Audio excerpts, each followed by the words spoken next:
Hi guys. Man. Hi guys. All right. Having fun? Cool. All right. So I have 25 minutes, I think, and 125 slides. Um, we'll see. This is probably not going to go very well. So we're going to talk about what we call N+1 trends, and I'll explain what that means in a second. So I'm going to start with this sobering statistic. How many of you work for an S&P 500 or a Fortune 500 company here? Okay. So that's your reality.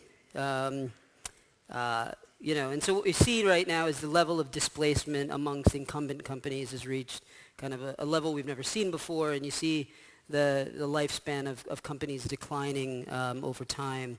This is a graphic we've shown many times in the newsletter if you get it. In 1955, you didn't have to worry about exiting the S&P 500. Sorry.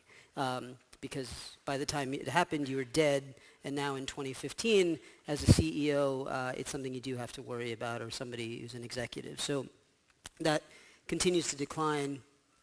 And, Mark Andreessen kind of famously said software is eating the world. And you kind of see it. And this is at a moment in time in 2016. Sorry, am I doing something wrong here? 2006. Can we fix this? Sorry.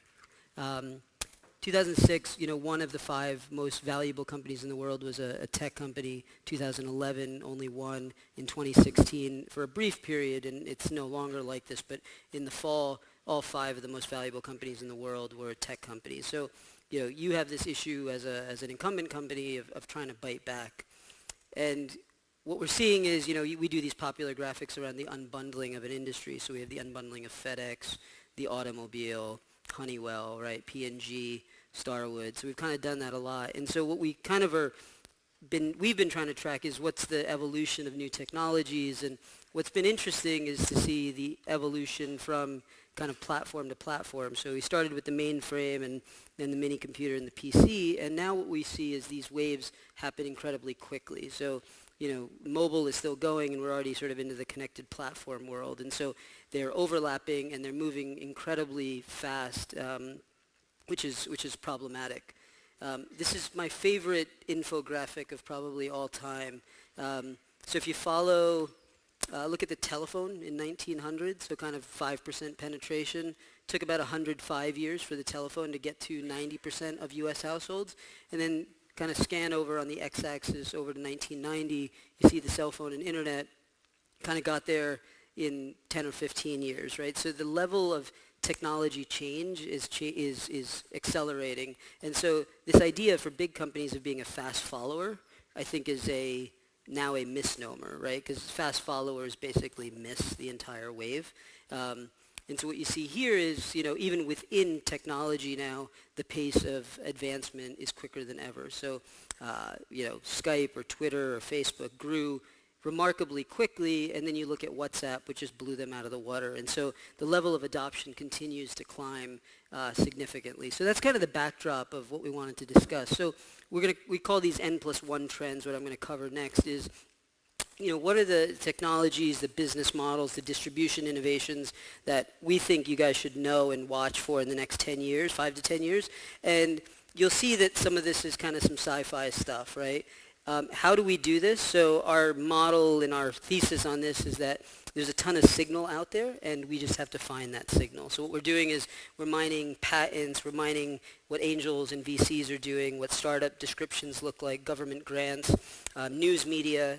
For instance, if there's chatter happening in subreddits or in niche sort of sub-communities, we think there's interesting signal there.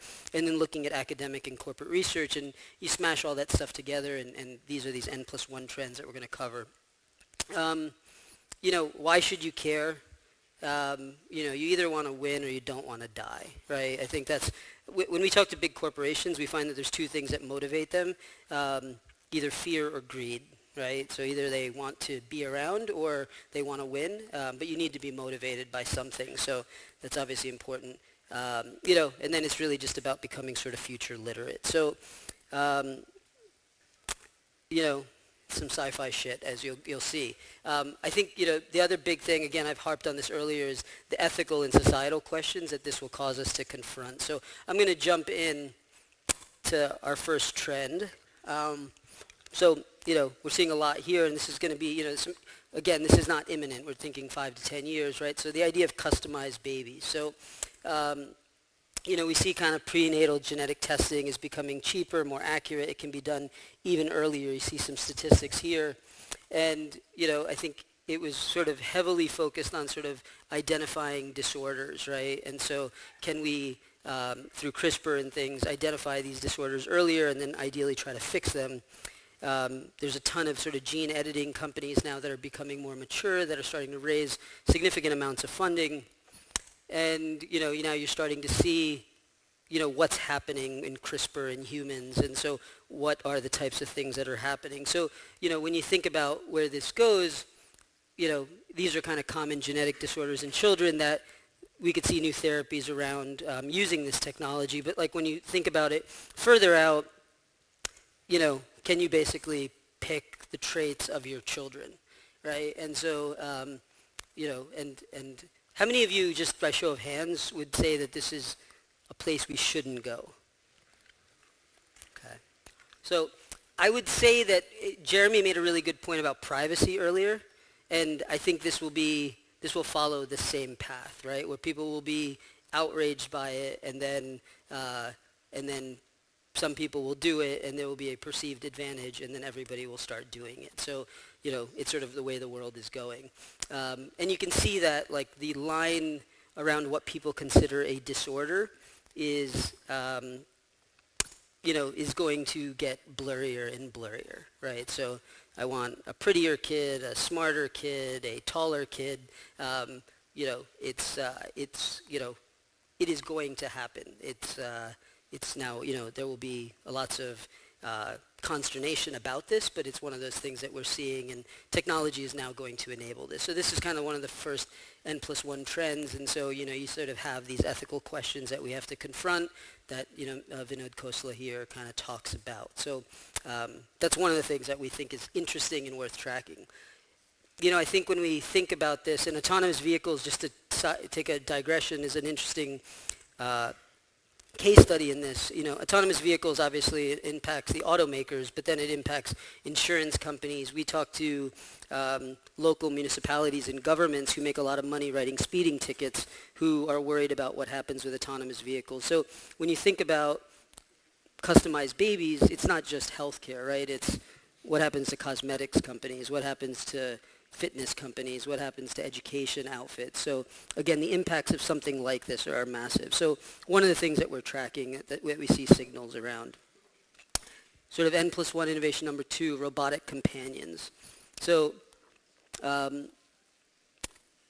personal robots is still a relatively nascent area. So Amazon's Echo is sort of a home assistant, but it's not a personalized sort of robot.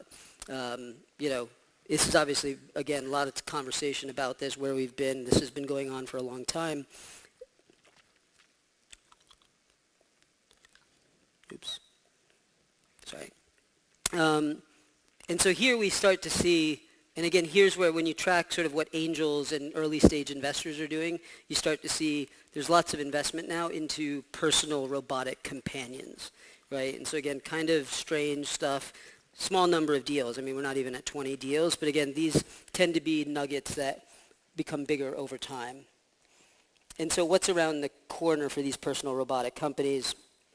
I think it's two things. We see sort of two main initial applications. Again, we're looking at it a 5 to 10 year horizon. One is with children, right? So how do you provide emotional companionship and or gamified education for these companies? So, facial recognition technology to help users kind of build uniquely tailored interactions for children.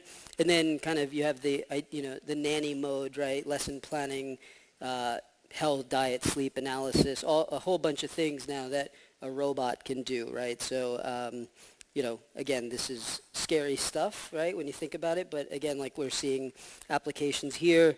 Here you're seeing this Casper hospital robot companion, where they're actually trying to use robots to make children happier, right? And they find that has long-term sort of impacts in terms of their ability to help those children from a medical treatment perspective. So interesting kind of robot companion ideas there. And then obviously at the other end of the spectrum is the elderly, right? So you have, I know we have some folks from AARP here, right? So you have, you have an aging population, and so how do you kind of, how do you use these personal robotic companions to fill these health services voids? So on mental health and dementia, late life companionship, memory lapse, and then just kind of keeping people on track with prescription regimens and other things. So again, interesting applications there.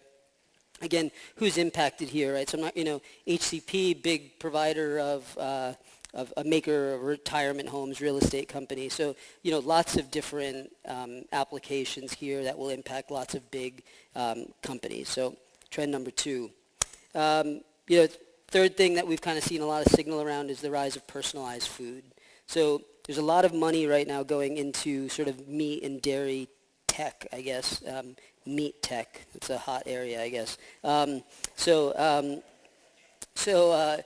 Plant protein, lab designed foods, but what we're seeing now is, and the cost of that lab cultured meat is coming down pretty significantly. So you kind of see, it was an expensive burger in 2013. It's a lot less expensive now. And then what you're seeing is folks like Campbell Soup just invested in this sort of DNA-based personalized diet startup, right? And so again, I don't know if this company is going to be the next big company, but again, when you look out a little bit, the idea of individually tailored diets at the DNA level, right? So this is the kind of thing that people are thinking about. And again, what this ends up doing is creating unique partnerships and or competitors, right? So is this the world of a pharmaceutical company, or is this the world of a CPG company, or who should be building these products? And so it's an interesting question that we're going to have to probably come to deal with relatively soon.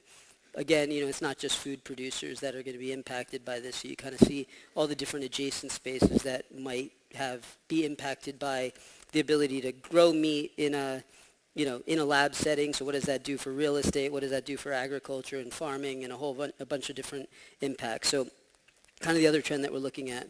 3D printed housing. So N plus innovation number 4. So 3D printing was really hot. Like when we started CBI, I remember 3D printing was like the thing, right? And it was going to be your stores, and it was going to be like the thing that everybody was doing. And then I think now we've settled into lots of industrial applications of 3D printing. And so there's a lot of innovation right now happening in the construction world, and you see kind of some of that here. And a lot of that's focused on driving down the cost and complexity of construction. And so there's a lot of innovation and work happening in sort of prefab homes. So, modular housing and things of that sort, that's popular.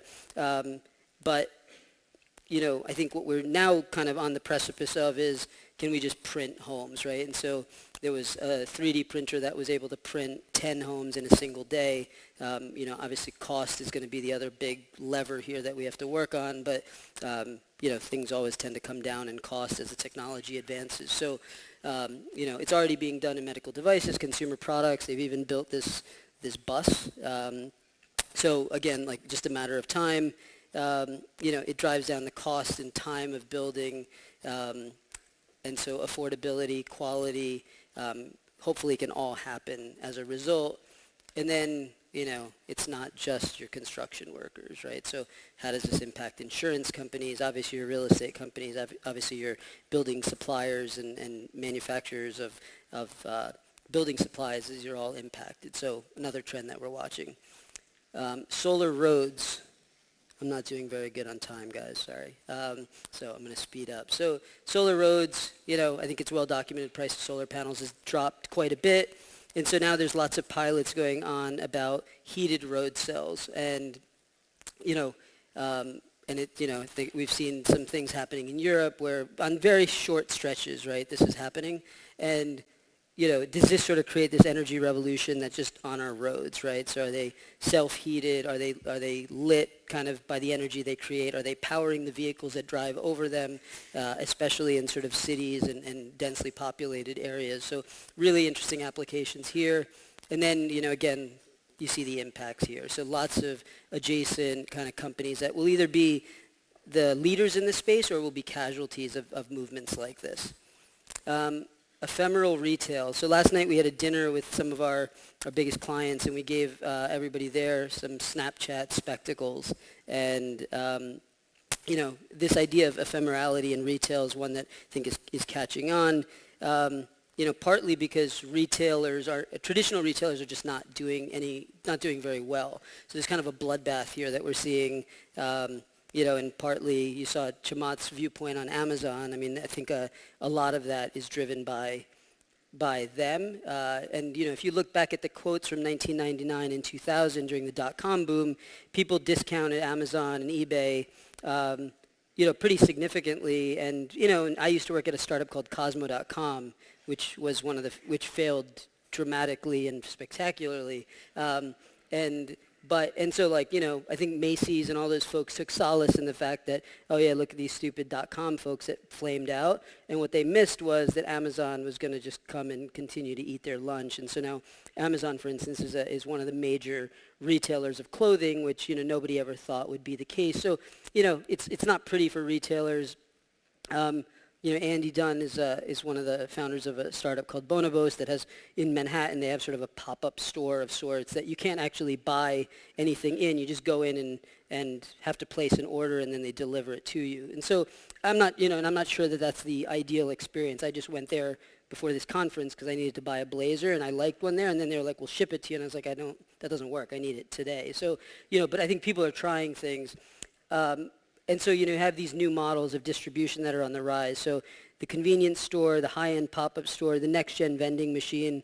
And so these are going to be the stores of the future. Amazon Go, which should, again, scare everybody. You know, these guys are just monstrous. And then you have, you know, your Snapchat, which has been doing these, like, little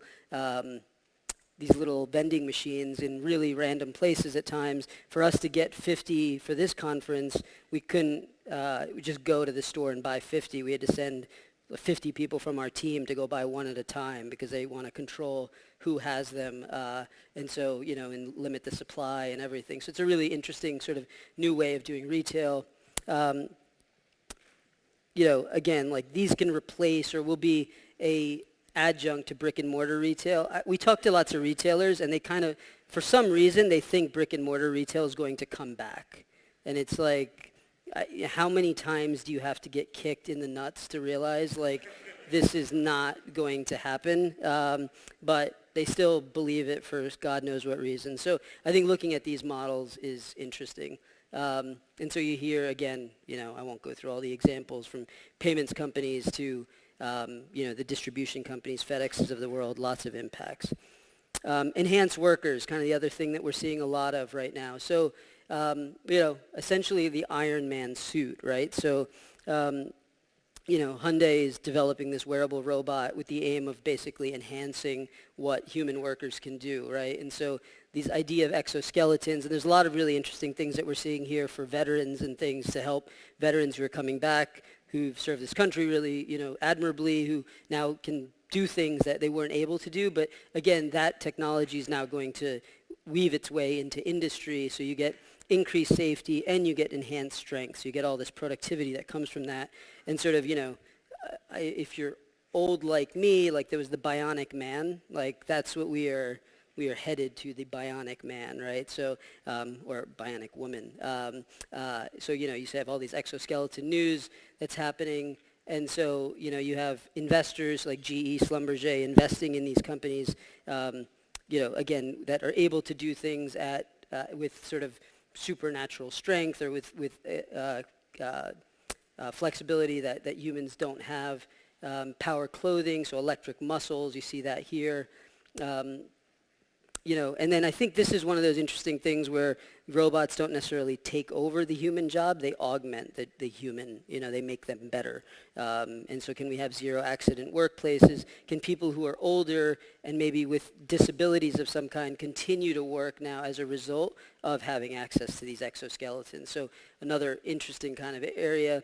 not just heavy industry. So what does this mean for people who deliver workman's comp insurance? What does this mean for pharma companies, et cetera? So again, implications throughout.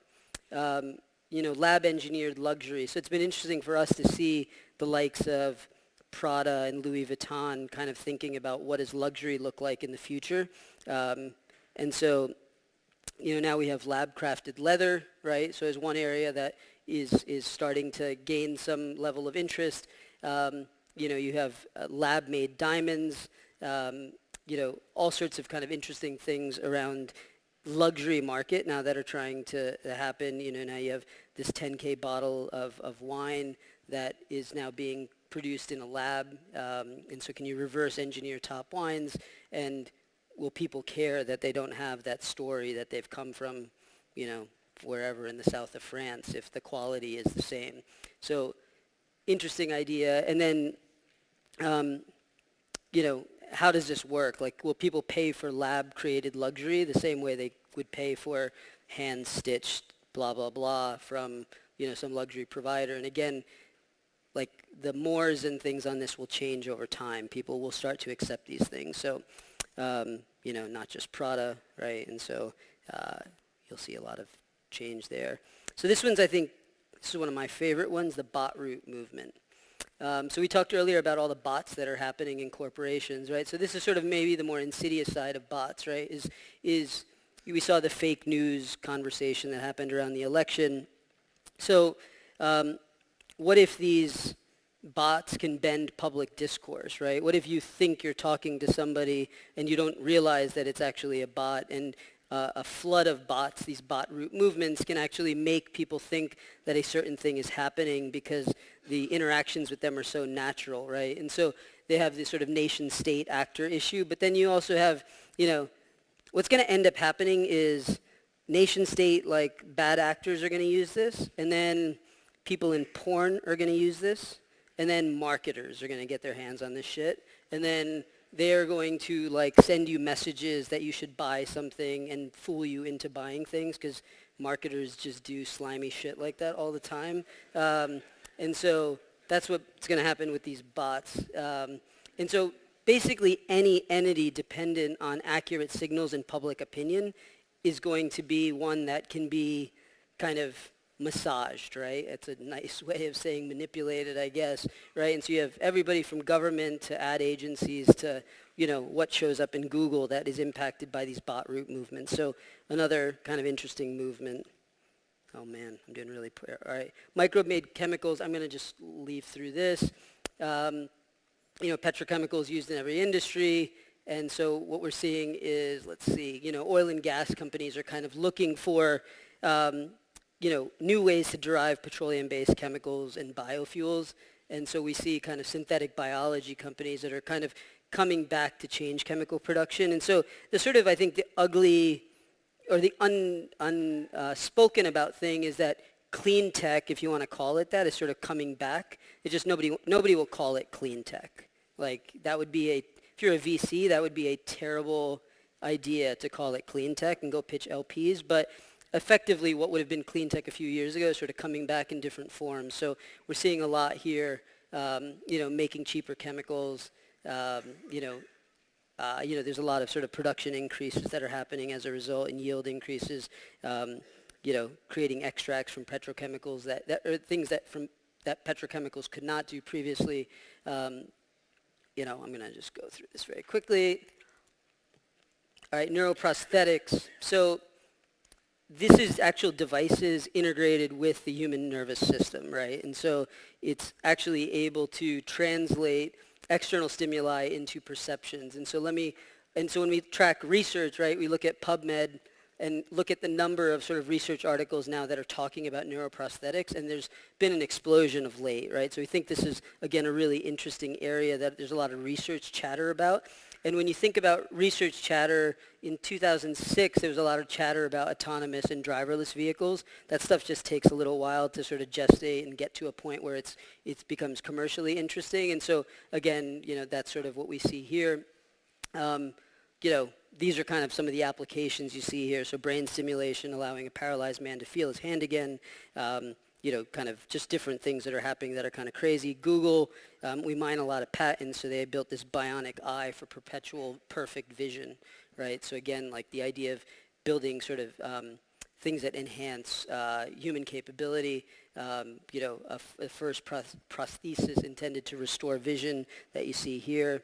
3D printed limbs are coming way down in cost. So again, if we take that 3D printing trend that we saw earlier, coming way down. And so, eventually the idea of can you have custom interchangeable prosthetics, right? Like I need a arm that can lift something really heavy. I'm going to just snap off my old arm and put a new arm on, right? So it's kind of a crazy idea. But again, like when we think of these, where the world is going, this is not, again, just for the sick. So this is, again, tons of applications here.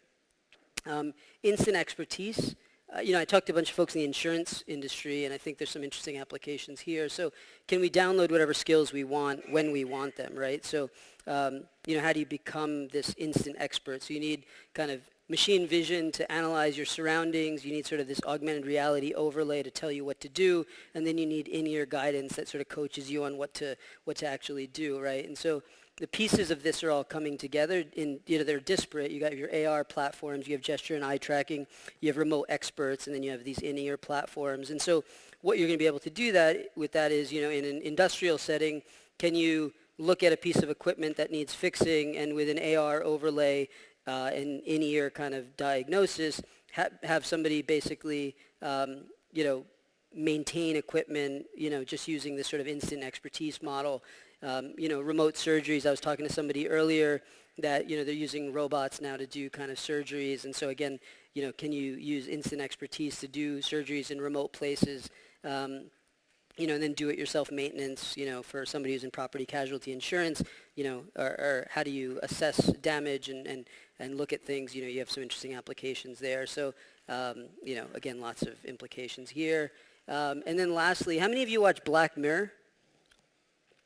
So there was a recent real-life example of somebody, I think it was a woman whose friend died, and she, I think, uploaded his emails and all of her correspondence with him and basically created a chat bot to communicate with him, right? And so, like, can you sort of create the essence of somebody using machine learning and AI? So this idea of sort of ghost people, is something that we think is coming. So, can we build digital replicas of ourselves with AI?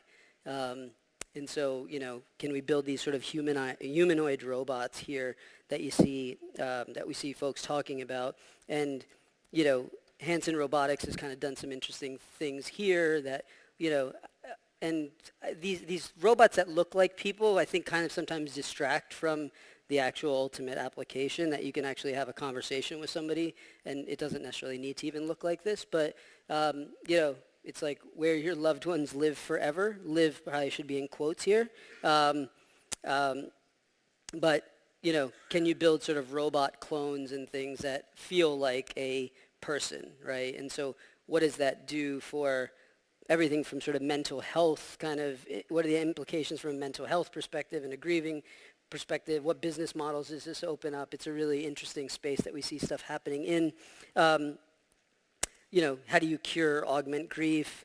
Then you have the second bullet, which is sort of like, can people take all your Facebook data and all this data and basically create bots that replicate somebody that you don't want that to happen, right? So there's always sort of the seedy underbelly of these types of things. And then, marketers obviously will do something bad.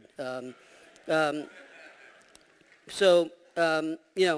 kind of what I had. I think these are the trends that we think, folks should know about. We're trying to find signals to help diagnose more of these. So that's kind of what we use. And I think, when you look back, again, like you think of autonomous, this is a great example of CPG, right, where, and I wouldn't call mobile an N+1 trend even at any point, but, what they end up competing with are mobile phones. People aren't spending on shampoo and drinks because they'd rather spend that money on their mobile phone and their data plan. So competitive lines get redrawn as a result of these types of trends.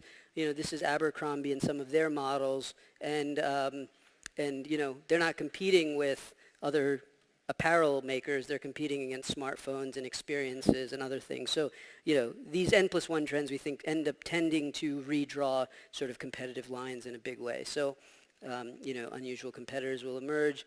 And again, like the idea of sort of being future literate. So, I think when I was at Amex, we spent a lot of time talking about basis points all the time. Like we'd have these business unit reviews and we talk about Cap One's got this much share and Citi's got this much share. And I think when you think over a long enough horizon, it's people don't really care about your basis points. They actually want a comma, right? And so I think that's a big difference here. So, and you could do nothing and here's life for you then. So, so yeah, that's all I got. So thanks. I'll turn it over to Cam.